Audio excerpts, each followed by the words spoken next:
Bonsoir. Alors nous avons deux droites parallèles. Deux droites sont parallèles si elles sont perpendiculaires à la même droite. Donc nous avons deux droites parallèles, la droite D et la droite L. Deux droites sont parallèles si elles n'ont aucun point d'intersection, si leur intersection est vide, coupée par une séquente delta. Ces deux angles-là sont appelés des angles alternes internes. Sont appelés des angles alternes internes. Pourquoi internes? Parce que ces deux angles-là se trouvent à l'intérieur des droites parallèles. Et pourquoi alterne? Parce qu'ils ne se trouvent pas du même côté de la séquente. La séquente, c'est delta.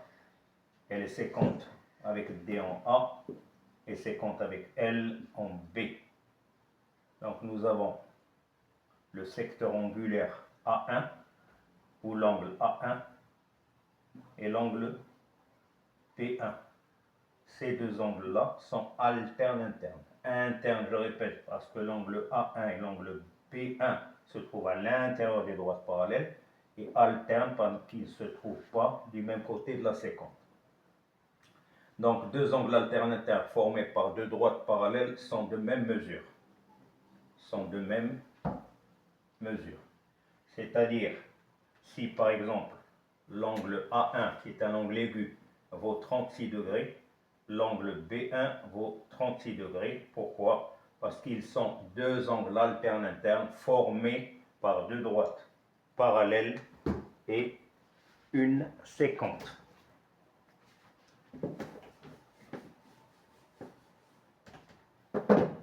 Maintenant, si nous avons, deuxième cas de figure, nous avons deux droites. Et une séquente. Attention à ce que je dis. Nous avons deux droites, la droite L et la droite D, coupées par la séquente delta en M et N. Si les angles M3 par exemple et N2 sont de même mesure, si ces deux angles-là sont de même mesure, ils sont alternes internes, donc l'angle M3 et l'angle N2 sont alternes internes. Pourquoi internes? Ils se trouvent à l'intérieur. Pourquoi alternes? Pas du même côté de la séquence. Si j'arrive à démontrer que ces deux angles sont de même mesure, alors je dirais que la droite L est parallèle à la droite D. Nous avons dans la même figure d'autres angles alternes internes. Nous avons dans la même figure d'autres angles alternes internes. Par exemple, l'angle M1 et l'angle N4. Par exemple, tous les deux sont là à l'intérieur des droites parallèles, mais pas du même côté de la séquence. L'un se trouve à gauche de la séquence, l'autre à droite de la séquence. Donc ces deux angles-là sont alternes internes. Par contre, les angles M1 et M3 sont supplémentaires. Pourquoi? Parce qu'ils forment un angle plat. Deux angles sont supplémentaires si leur somme est égale à 180 degrés, c'est-à-dire un angle plat. Voilà pour les angles alternes internes. Maintenant, si je prends deux droites parallèles,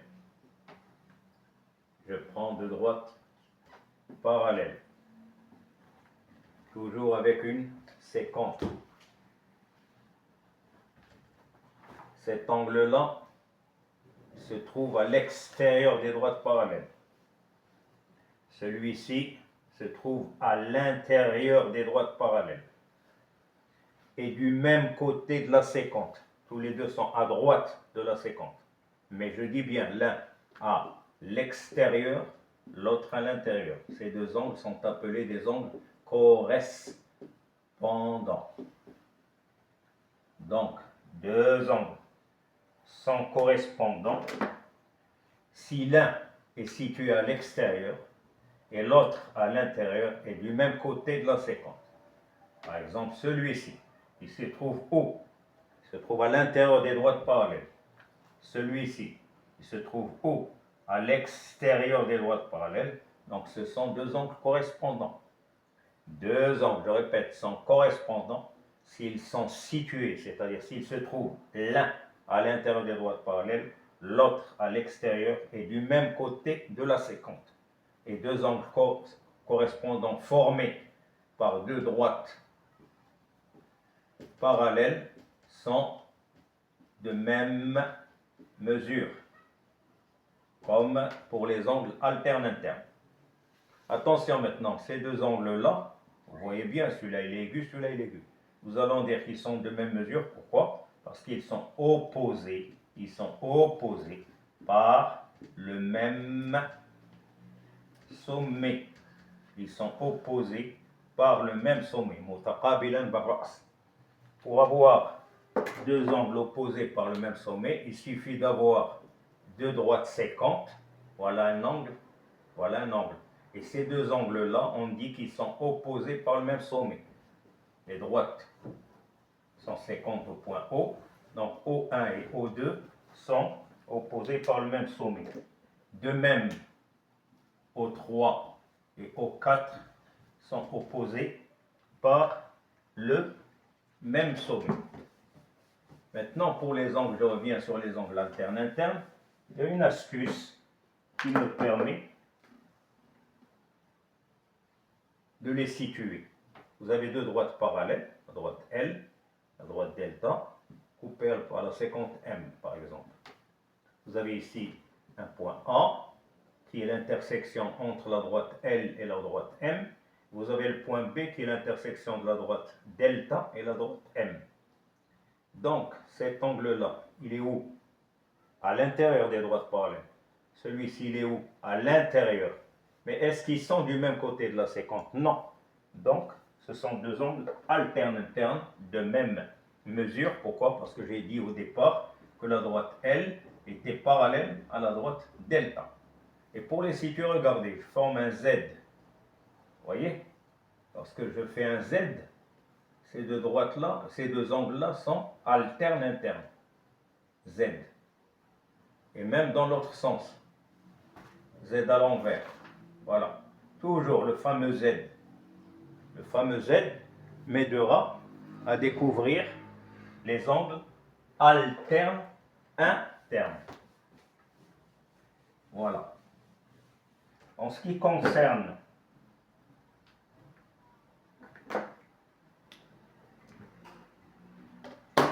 cette figure-là,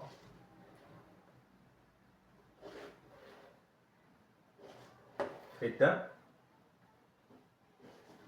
quadrilatère. Quadrilatère. Quadrilatère. Quadrilatère. Un côté, deux côtés, trois côtés, quatre sommets. Sommet A, sommet B, sommet C, sommet D. Et quatre angles. L'angle DAB, pardon, DAB, de sommet A, DAB. Vous savez qu'un angle, je rappelle, un angle est une portion du plan, du tableau ici, limitée par deux demi-droites ayant la même origine. La demi-droite OA et la demi-droite OB coincent l'angle. Donc ici, c'est la demi-droite AB, la demi-droite AD. Et on dit l'angle DAB ou BAD. Et on parle toujours du sommet A. Le sommet se trouve toujours au milieu. Puis il y a l'angle ABC ou CBA. Puis il y a l'angle BCD ou DCB. Puis il y a l'angle CDA ou ADC. Donc ceci c'est un quadrilatère. Quadrilatère. Nous allons voir un quadrilatère qui est particulier, qu'on appelle, vous allez le voir, je trace un angle au départ. Je trace un angle au départ. L'angle ABC de sommet B. Je prends la mesure du côté AB, je le reporte avec mon compas. AB, je reporte. Puis je mesure BC et je reporte. Et je vais obtenir quoi? Un quadrilatère particulier. Pourquoi particulier? Parce que le côté AB est parallèle au côté CD et le côté AD est parallèle au côté BC. Donc on appelle ça un parallélogramme. On appelle ça un parallélogramme. Pourquoi parallélogramme? Parce que ces côtés opposés sont parallèles, 2 à 2. Ces côtés opposés sont parallèles, ou les côtés opposés, ou les côtés sont parallèles 2 à 2. Parallèle 2 à 2. Que veut dire 2 à 2? C'est-à-dire le côté AB est parallèle au côté DC. Et d'autre part, le côté AD est parallèle au côté BC. Donc, qu'est-ce qu'un parallélogramme? Tout d'abord, c'est un quadrilatère, c'est-à-dire il a 4 côtés. Pourquoi est-il particulier? Par les côtés opposés sont parallèles. Donc, dans les propriétés, on va parler de quoi? D'un côté, on va parler des côtés. Ensuite, des angles. Et enfin, des diagonales.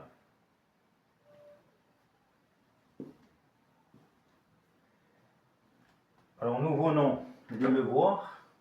Les côtés opposés d'un parallélogramme sont de même longueur. Donc AB est égal à DC et AD est égal à BC. Les côtés opposés sont de même longueur, c'est-à-dire les côtés parallèles sont de même longueur. Les angles opposés aussi sont de même mesure. L'angle A est opposé à l'angle C, l'angle aigu à l'angle aigu. L'angle B est opposé, attention au codage, l'angle B est opposé à l'angle D. Donc d'un côté, les côtés opposés sont de même longueur, les angles opposés sont de même mesure. Maintenant, que pouvons-nous dire des diagonales? Les diagonales, c'est quoi une diagonale? C'est le segment qui relie deux sommets non consécutifs, qui ne se suivent pas. Les diagonales d'un parallélogramme se coupent en leur milieu, c'est-à-dire O est le milieu de BD et O est le milieu de AC. Les diagonales d'un rectangle se coupent en leur milieu. Voilà.